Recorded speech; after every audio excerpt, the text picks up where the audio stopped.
Rafael Tuju has escalated into dramatic confrontations, court filings and public standoffs.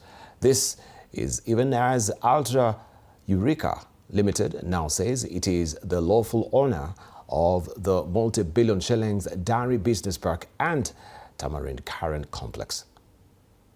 Now 3:30 a.m. in the morning. I'm still at the gate of my premises. The High Court in Nairobi has granted Rafael Tuju temporary relief, issuing an injunction to halt the auction takeover of his dairy property. The ownership dispute over the property has taken a new turn, with court documents revealing that the property was previously auctioned. The director of Eureka Limited, in a replying affidavit, says the company lawfully purchased the prime property in Karen through a public auction conducted by the East African Development Bank in October 2024. Eureka Limited reportedly paid 450 million Kenyan shillings for the property, which included Tamarind Complex and Dairy Business Park.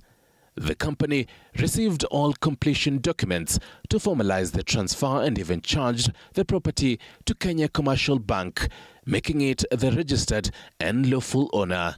So Tuju wants to pay his debts. So the long and short of it is that they are not interested in being paid. They've always been interested in taking my properties in Karen. The case revolves around a 1.9 billion Kenyan shillings loan advanced to Dairy Limited, which was secured using prime Karen properties as collateral. The East African Development Bank says the loan fell into default as early as 2016, prompting demand notices and eventually the 2024 auction. Recent rulings have largely favored the lender, clearing the way for recovery of the assets. Tuju, however, maintains he attempted repayment 4 times, accusing the lender of sabotage and bad faith. They don't want to be paid because what they can make from this land is more than what I owe them.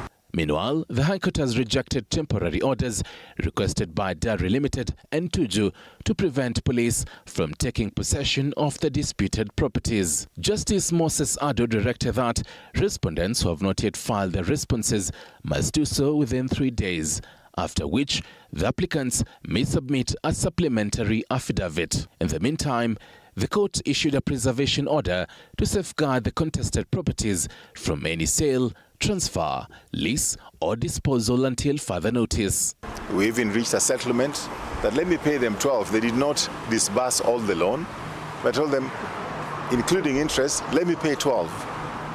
And this was done in an agreement formally actually drawn by their own lawyers. And with the case attracting considerable public attention, the judiciary has issued a statement on its position. Paul Ndemo, the judiciary spokesperson, emphasized that the matter concerns efforts by lenders to recover long-standing debts.